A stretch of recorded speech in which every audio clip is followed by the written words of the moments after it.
Hasnat আব্দুল্লাহকে floor দিচ্ছি। সরকারি কর্মকর্তাদের সংখ্যা কত, এটার উপরে আপনি একটি প্রশ্ন করতে পারেন। ধন্যবাদ মাননীয় স্পিকার। সম্মানিত মন্ত্রী প্রদত্ত তথ্য অনুসারে বাংলাদেশে সরকারি চাকরিজীবী কর্মকর্তা এবং কর্মচারীর সংখ্যা হচ্ছে 14,50,891টি।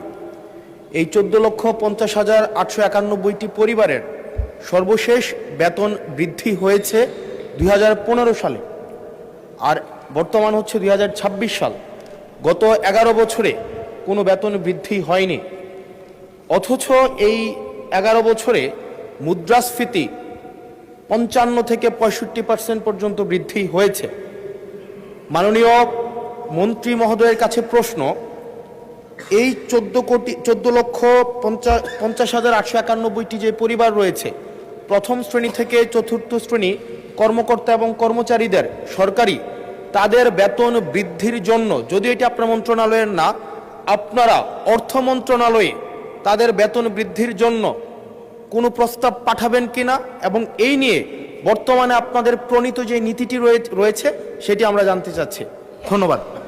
মাননীয় মন্ত্রী।